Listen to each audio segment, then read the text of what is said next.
دونوں جہاں حضور کے، جنت حضور کی، کس طرح خوش نصیب ہے امت حضور کی۔ اور قرآن ہے خدا کا تو شریعت حضور کی، قرآن ہے خدا کا تو شریعت حضور کی، حکم خدا کے ساتھ ہے سنت حضور کی۔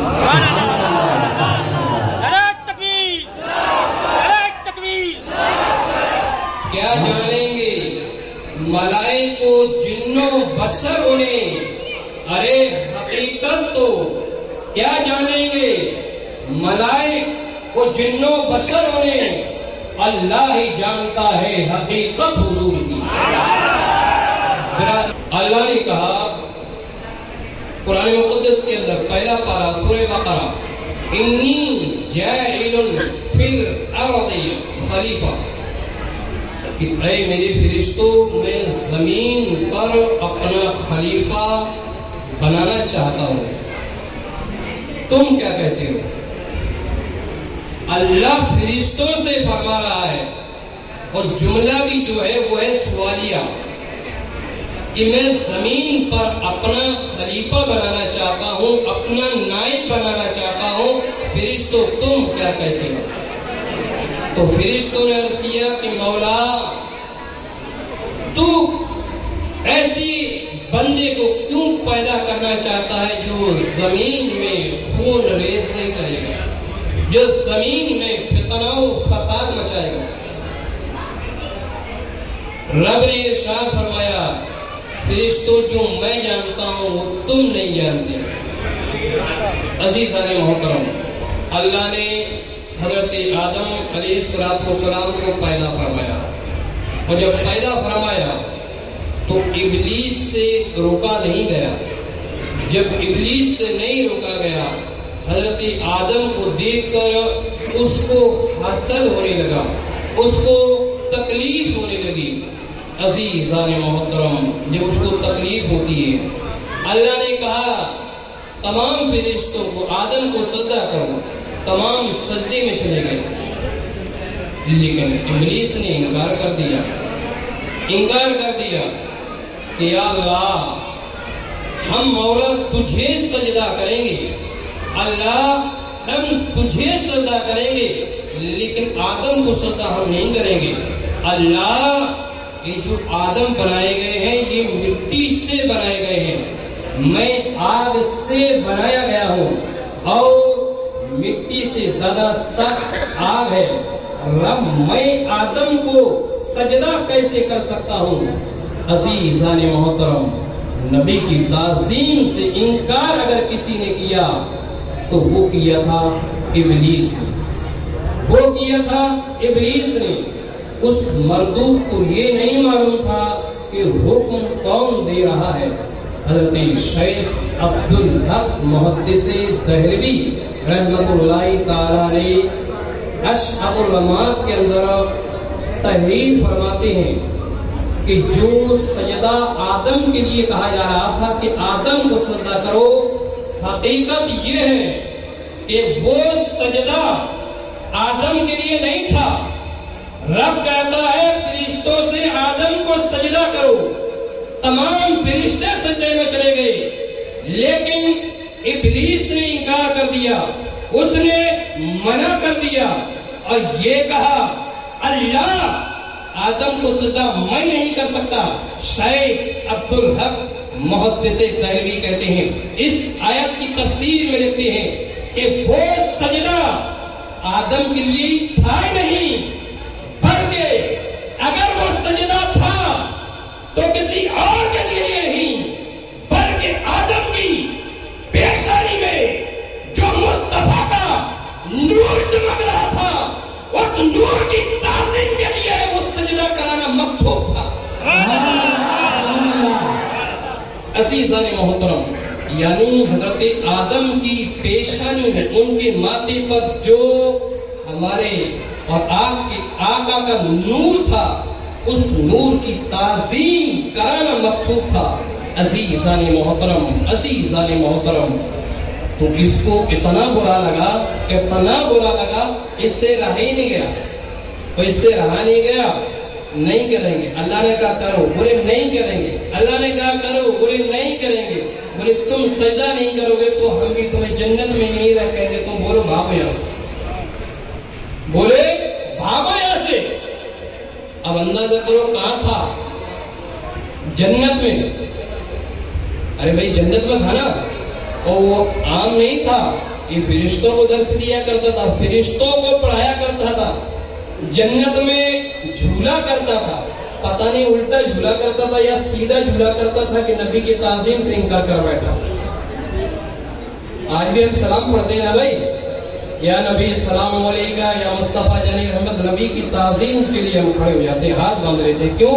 بولے اپنی نبی کی تعظیم کر رہے ہیں۔ ہمارے یہاں تو مہمان بھی آتے ہیں نا، ہم اس کی تعظیم کے لیے کھڑے ہو جاتے ہیں۔ ابھی مفتی صاحب آئے، ہم تو ان کی تعظیم کے لیے بھی کھڑے ہو جاتے ہیں، کیوں؟ مہمان ہیں، کیوں؟ عالم ہیں، کیوں؟ مفتی ہیں، کیوں؟ فاضل ہیں۔ ارے بھائی کوئی بھی، ابھی حافظ شریف صاحب آئے، دیگر اور بھی لوگ آئے ہوں گے، لوگ کھڑے ہو جاتے ہیں صرف تعظیم کے لیے، تو ہم تو تعظیم کو جائز سمجھتے ہیں، کیوں؟ حکم رب نے دیا تھا، ہمارے فرشتوں نے کیا تھا، انکار تو ابلیس نے کیا تھا، انکار ابلیس نے کیا تھا۔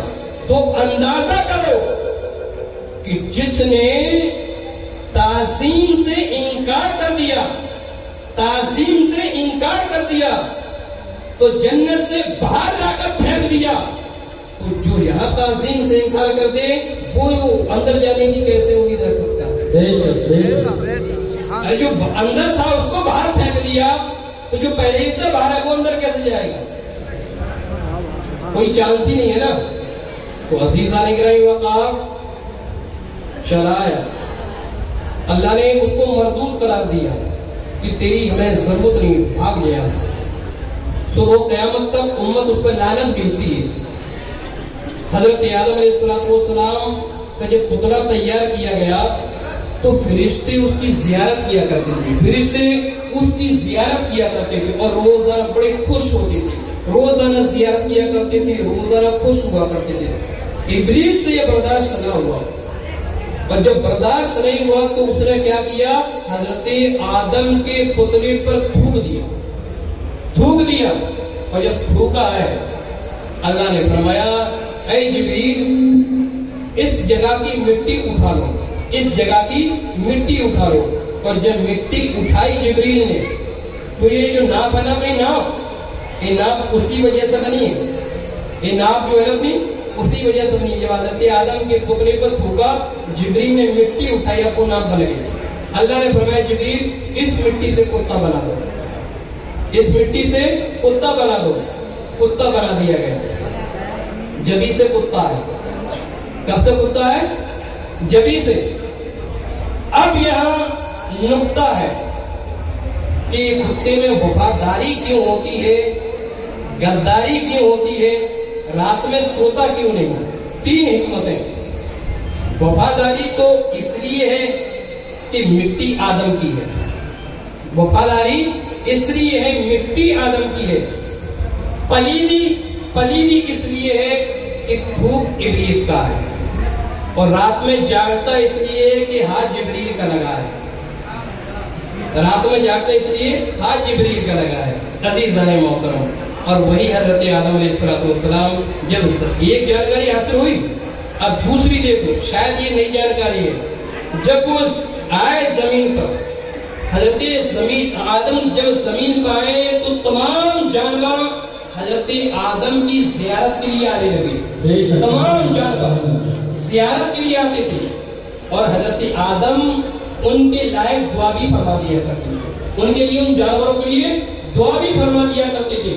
لیکن ایک وقت ایسا آتا ہے کہ ہرنوں کا گروہ، ہرن جو ہوتی ہے ہرن، ان کا گروہ بولے چلو ہم بھی آدم کی زیارت کے لیے چلتے ہیں، اور جب ہرن کا گروہ آیا، ہرن کی جماعت آئی، اس کا گروپ آیا، حضرت آدم کے پاس آیا تو آدم علیہ السلام نے انہیں دعا دی، کس کو؟ ہرنوں کے گروہ کو، پوری جماعت کو، تمام لوگوں کو حضرت آدم نے دعا دی، اور اپنا دایاں ہاتھ ہرن کی پشت پر پھیر دیا، پیٹھ پر حضرت آدم نے ہاتھ پھیر دیا۔ آپ میں سے کتنے لوگ ایسے ہیں جنہیں جانکاری ہو کہ ہرن کے اندر مشک ہوتا ہے، ہرن کے اندر مشک ہوتا ہے. اس کی وجہ جانتے ہیں مشک کی؟ ہرن کے اندر مشک ہوتا ہے، لیکن ہرن کی بھی دو قسمیں ہیں. ایک گروہ جو ہے، ایک جو جماعت ہے جن کی پیٹھ پر آدم نے ہاتھ پھیرا، ان سے جتنی نسلیں چلی ہیں ان کے اندر مشک ہے، مشک. حضرت آدم نے دعا دی تھی، ہاتھ پھیر دیا تو مشک پیدا ہوا، اور جب وہ خوشبو سے معطر ہو گئی تو اپنی قوم کے پاس گئی، اور جب قوم کے پاس گئی تو دوسرے ہرنوں نے کہا تم سے خوشبو کیسی آ رہی ہے؟ اتنی اچھی خوشبو، اتنی مشک و عنبر کی خوشبو یہ تم سے کیسے آ رہی ہے؟ یہ تحفہ کہاں سے لے کر آئے ہو؟ تو ان ہرنوں نے کہا تھا کہ ابھی اللہ کا پیغمبر، اللہ کا نبی آدم جنت سے زمین پر آیا ہے. تمام درندے، تمام جانور ان کی زیارت کے لیے آئے تھے، تو ہم بھی ان کی زیارت کے لیے گئے تھے. اور جب زیارت کے لیے گئے تھے تو انہوں نے ہمیں دعا دی اور ہماری پیٹھ پر ہاتھ پھیر دیا تو ہمارے اندر مشک پیدا ہو گیا. سبحان اللہ، سبحان اللہ. تو دوسری جماعت نے ہرنوں کی نے سوچا کہ تمہارے اندر پیدا ہو گیا تو اب ہم بھی چلتے ہیں، ہم بھی لے آتے ہیں. تو یہ لوگ بھی گئے. اب جب یہ لوگ گئے تو حضرت آدم نے ان کی پیٹھ پہ ہی پھیر دیا.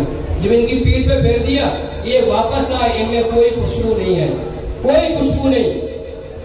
کہا ہمیں تو خوشبو ہی نہیں آ رہی ہے، ہمارے اندر تو وہ مشک کی خوشبو نہیں ہے. یہ کیسا ہوا؟ جبکہ تم جاؤ تو خوشبو پیدا ہو، تم جاؤ تو رب کے فضل سے، آدم کی دعا سے مشک ملے. تو ان ہرنوں نے تاریخی جملہ کہا تھا کہ ہم گئے تھے اللہ کے نبی کے پاس، ہم گئے تھے اللہ کے ایک نیک بندے کے پاس، ہم گئے تھے ایک پیغمبر کے پاس، ہم گئے تھے ایک نبی کی زیارت کے لیے، نبی کی زیارت کے لیے، پیغمبر کی زیارت کے لیے. ہم مشک لینے نہیں گئے تھے، ہم خوشبو لینے نہیں گئے تھے، ہم ان کی زیارت کے لیے گئے تھے. اور جب زیارت کے لیے گئے تھے تو اللہ کے فضل سے، آدم کی دعا سے ہمارے اندر مشک پیدا ہو گیا. سبحان اللہ، سبحان اللہ. اور جو آپ کے اندر پیدا نہ ہوا اس کی وجہ یہ ہے کہ تم جو گئے تھے آدم کی زیارت کے لیے نہیں گئے تھے، تم جو گئے تھے پیغمبر کے دیدار کے لیے نہیں گئے تھے، بلکہ جو تم گئے تھے تو مشک و عنبر لینے کے لیے گئے تھے. سبحان اللہ. اس مثال سے ہم نے کیا سمجھا؟ صرف 2 منٹ کا معاملہ، صرف 2 منٹ. اس مثال سے ہم نے کیا سمجھا؟ اس سے ہم نے یہ سمجھا کہ جو بھی اللہ کی جو بندے ہوتے ہیں، چاہے وہ انبیاء کی صورت میں ہو، چاہے وہ صحابہ کی صورت میں، چاہے اولیاء اللہ کی صورت میں، اگر ان کی بارگاہ میں جب آئے اور خلوص سے آئے، سچائی سے آئے، تو یقیناً ان کی بارگاہ سے کوئی محروم نہیں ہوتا، کوئی محروم نہیں ہوتا ہے. لیکن جاتے ہی پتہ نہیں کہ کیسی کیسی صورت لے کے جاتے ہیں، کیا کیا سوچ کے جاتے ہیں، کوئی قبول نہیں ہوتی. اب اللہ ہی بہتر جانے کیا کیا لے کے جاتے ہیں. عزیز علی کریم ہوتا ہمارا تو ایمان ہے، ہمارا عقیدہ ہے کہ اللہ کی بارگاہ میں اگر ان کے وسیلے سے، ان کے ذریعے سے اگر دعا کر لی جائے تو دعا قبول ہو جاتی ہے.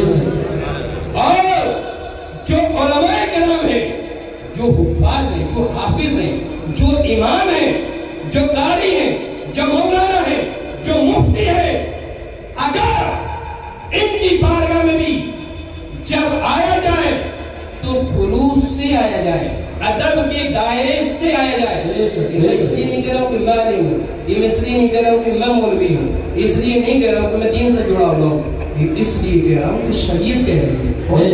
شریعت کہہ رہی ہے. کیا کہہ رہی ہے؟ کہ جب تم اپنے علماء کے پاس آیا کرو نا تو بلند آواز سے گفتگو مت کرو. یہاں تک کہ قرآن کے اندر اللہ ارشاد فرماتا ہے کہ جب میرے نبی کی بارگاہ میں پہنچو، جب نبی کی بارگاہ میں تو اس انداز سے پہنچو، اس انداز سے کہ میری نبی کی آواز پہ تمہاری آواز بلند نہ ہو. اور مصطفیٰ کریم نے فرمایا کہ جب تم اے میرے امتیو، جب تم اپنے اماموں کی بارگاہ میں پہنچو، اپنے علماء کی بارگاہ میں پہنچو، تو اپنے آپ کو منسٹر سمجھ کے نہیں، اپنے آپ کو منتری سمجھ کے نہیں، اپنے آپ کو آفیسر سمجھ کے نہیں، بلکہ ایک ادنا اور معمولی انسان بن کے ان کے پاس پہنچو. سبحان اللہ. ایک معمولی اگر آپ ایک معمولی انسان بن کر ایک معمولی فرد بن گئے اگر کسی امام کے پاس پہنچ جاؤ کسی حافظ اور عالم کے پاس پہنچ جاؤ اور اس سے اپنے لیے دعا کرواؤ اپنے والدین کے لیے دعا کرواؤ اور جس کی طبیعت علی ہے اس کے لیے دعا کرواؤ اللہ قسم اگر آپ کے امام نے دعا کر دی تو اس کی دعا رد نہیں بلکہ بارگاہ الہی میں قبول ہوئی. آج آپ دیکھیں شہر کے اندر ہمارے کیا ہو رہا ہے پورے شہر کے اندر امام ڈرے ہوئے ہیں امام ڈرے ہوئے ہیں امام دہشت میں ارے سمت پر عذاب نہیں آئے گا تو کیسا ہے اس امت پر عذاب نہ ہے تو کب تک نہ ہے امت کہنا کہ پریشانیوں کا سامنا کرنا پڑ رہا ہے امت کہنا کہ مصیبتوں کا سامنا کرنا پڑ رہا ہے امت کہنا کہ ہمیں چیلنج کیا جا رہا ہے امت کہنا کہ ہمیں مارنے اور قتل کرنے کی دھمکی دی جا رہی ہے اگر آپ نے اپنے علماء کی اسی طریقے سے توہین کرتے رہے تو اللہ قسم بربادی کا راستہ آپ کے لیے ہمیشہ کھلا رہے گا. جس قوم نے جس جماعت نے اپنے رہبر کو اپنے لیڈر کو جس طریقے سے مسلح سے آگے رکھا مسلح پہ آگے رکھا ہے اگر اس مسلح سے باہر بھی اگر آگے رکھ لے وہ جماعت کبھی بھی شکست نہیں کھا سکتی. اگر دیکھ لے فاروق اعظم کی تاریخ شکست بتاؤ دیکھ لے خالد بن ولید کی تاریخ شکست بتا دے کبھی بھی شکست نہیں. کیوں ان کا تو نعرہ یہ تھا فدا کا ابھی بہنگی فدا کا ابھی بہنگی فدا کا ابھی بہنگی یا رسول اللہ یا رسول اللہ آپ پر ہمارے ماں باپ قربان ہو آپ پر ہمارے ماں باپ. خالد بن ولید کا تاریخی جملہ کہہ رہا ہوں پھر بیان کو ختم کر رہا ہوں. 16,000 یہودی 16,000 خالد بن ولید نے بیٹھ گئے رسول اللہ کے مجمع میں. حضور نے پوچھا صحابی سے کہ 16,000 کا مجمع ہے کتنے بھیج دیے جائیں کہا رسول اللہ 15,000 کافی ہے. 16,000 یہودی 15,000 کافی. کسی نے کہا یا رسول اللہ 10,000 کافی ہے کسی نے کہا 2,000 کافی کسی نے کہا 1,000 کافی. خالد بن ولید پیچھے بیٹھے ہوئے تھے. پیغمبر اسلام نے فرمایا خالد 16,000 یہودی خالد 16,000 یہودی. یہ اللہ کا نبی چاہتا ہے کہ تمہاری سرپرستی میں ایک جنگ ہو. خالد بن ولید تو یہ بتاؤ تمہارے ساتھ کتنے آدمی بھیج دیے ہیں 16,000 یہودیوں کے مقابلے میں. تب خالد بن ولید نے کہا یا رسول اللہ فدا کا ابھی بہنگی یا رسول اللہ خالد کے ماں باپ آپ پر قربان ہو. خالد بن ولید 16,000 یہودیوں کے مقابلے میں اکیلا کافی ہے. سبحان اللہ سبحان اللہ. نعرہ تکبیر نعرہ تکبیر نعرہ رسالت. 16,000 یہودیوں کے مقابلے میں خالد بن ولید اکیلا کافی. میں پوچھنا چاہتا ہوں امت سے میں پوچھنا چاہتا ہوں آپ سے اپنے آپ سے پوچھئے اپنے ضمیر کو جھنجھوڑیے اور اپنے مردہ دل سے پوچھئے کہ آج وہ کون سی طاقت تھی کون سی طاقت. کیا خالد بن ولید کو اپنی جان سے محبت نہیں تھی کیا خالد بن ولید کا باپ نہیں تھا کیا ان کی ماں نہیں تھی کیا ان کے اولاد نہیں تھی. جب سب کچھ موجود تھا تو پھر خالد بن ولید نے اپنی جان کی پرواہ کیوں نہیں کری. اس لیے کہ ان کے اندر ایمان تھا ایمان کی طاقت تھی رسول کی محبت تھی جو میدان میں کود پڑتے تھے. سبحان اللہ سبحان اللہ. اور آج ہمارے امام آج ہمارا رہبر آج ہمارے لیڈر ڈرے ہوئے بھائی ڈرے ہوئے. ارے بھائی بدلو بھائی سب کچھ مت کو کیوں ارے یہ تو مسجد پریزیڈنٹ ہے بھائی کہا ہے بیگ اٹھاؤ نکل لو. ارے وہ تو سیکرٹری صاحب ہو رہے کچھ مت کو بھائی کہا ہے وہ تو کہتے نہیں جاؤ. امام دہشت میں اسی جانے کے رہی وقار اگر امام نے کسی کو بد دعا دے دی اللہ قسم دنیا بھی ختم ہو جائے گی آخرت بھی تباہ ہو جائے گی. دونوں تباہ اور نہیں تو ایک روایت پڑھ دوں بس 1 منٹ کی پھر باقی پوری تقریر ختم. ایک روایت صرف ایک روایت صرف ایک بے شک حضرت سعد بن ابی وقاص صحابی، سعد بن ابی وقاص صحابی، اور کوئی عام صحابی نہیں، وہ صحابی جنہوں نے حضور کو دیکھا، وہ صحابی جنہوں نے حضور کو دیکھا، وہ صحابی جنہوں نے حضور کی باتیں سنی۔ ارے یہ ان چیزوں کو تو ایک طرف رکھ دو، وہ صحابی جنہیں اللہ کہے حضور سے میرے نبی، ان کو بول دو یہ جنتی۔ سبحان اللہ، سبحان اللہ۔ اللہ کہے حضور سعد بن ابی وقاص کو بول دو یہ جنتی ہے، وہ جنتی صحابی۔ اگر شام میں امامت کرے، شام میں امامت، تو ایک آدمی نے شکایت کر دی، صرف ایک آدمی نے، کہ بھائی ان کے اندر فلاں غلطی ہے، ان کو نکال دیا جائے۔ عمر فاروق اعظم کے پاس شکایت آئی، فاروق اعظم نے 2 آدمیوں کو بھیج دیا کہ جاؤ حالات دیکھ کے کیا غلطی ہے۔ پورے محلے میں، پورے علاقے میں گھوم گئے، ایک غلطی نہیں نظر آئی، ایک غلطی سعد بن ابی وقاص کی ایک غلطی نظر نہیں آئی۔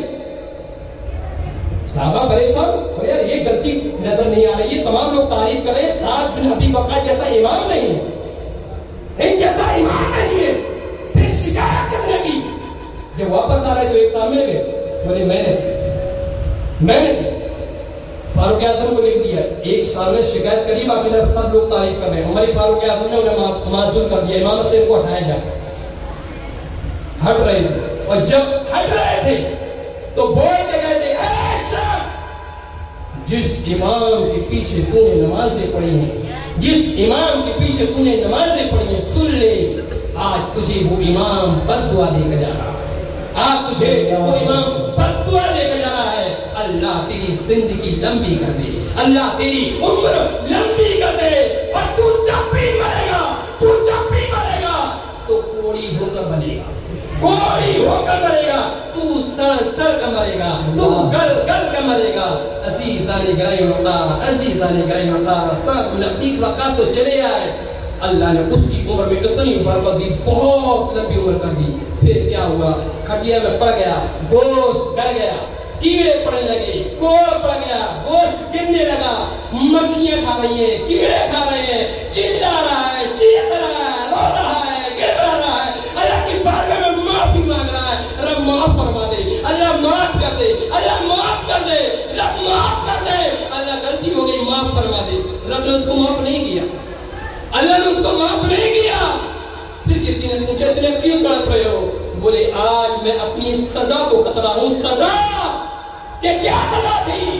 کہ میں نے ایک امام کو بے قصور نکلوایا تھا، اور وہ سعد بن ابی وقاص کی بددعا میرے اوپر تھی۔ عزیزان گرامی، ارے تعجب کی بات ہے کہ اگر دین نہیں ہے، اگر علم نہیں ہے، وہ تو سمجھ میں آ رہا ہے کہ چلو علم نہیں ہے، ایک دم پڑھے لکھے نہیں ہے، لیکن اتنا تو سوچ لو کہ جس امام کے پیچھے نماز پڑھ رہے ہیں اس کی پڑھائی، جن کے پیچھے کہتے ہیں 5 وقت کا، پیچھے سے امام کے، پیچھے سے امام کے، پیچھے سے امام کے، اور نماز کے باہر کہتا امام میرے پیچھے دوڑے، شرم آنی چاہیے۔ خدا کے یہاں کیا جواب دے گا؟ کیا جواب دے گا کہ جس امام کے پیچھے نماز نہیں پڑھی اسی امام کی بڑے کی چھوڑے؟ ابھی تیری عبادت تیرے چہرے پر مار دی جائے گی، لے جا، نہ دنیا میں ٹھکانا نہ آخرت میں ٹھکانا۔ اس لیے میں بڑے ادب کے ساتھ گزارش کر رہا ہوں، کوئی بھی امام ہو، کوئی بھی حافظ ہو، کوئی بھی عالم ہو، یعنی کہ شہر کا بھی ہو، کسی بھی شہر کا ہو، کسی بھی شہر کا کوئی حافظ، کوئی عالم، کوئی مفتی، کوئی پڑھا لکھا، کوئی امام ہو، اس کی برائی ہرگز مت کرنا۔ ہاں یہ کام ضرور کر لینا، اگر اس سے دعا کروا لیے تو دعا کروا لینا، اس سے دعا کروا لینا۔ ایک عام انسان ہم لوگ ہیں، ہم لوگ صبح سے شام تک تو نہیں کرتے، صبح سے شام تک گناہ کرتے ہیں، ایک نیکی بڑی مشکل سے توفیق ہوتی ہے ایک نیکی کرنے کی، لیکن جو امام لوگ ہوتے ہیں وہ تو حجرے سے مصلی، مصلی سے حجرہ، حجرے سے مصلی، مصلی سے حجرہ، ان کی تو نیکیوں میں اضافہ ہوتا رہتا، مشکل سے ایک دو برائی ہوتی۔ تو اندازہ کرو جہاں پوری برائی کی برائی، وہاں پوری نیکی کی نیکی۔ اس لیے میں بڑے ادب کے ساتھ گزارش کروں، اپنے اماموں کی، اپنے علماء کی عزت کریں۔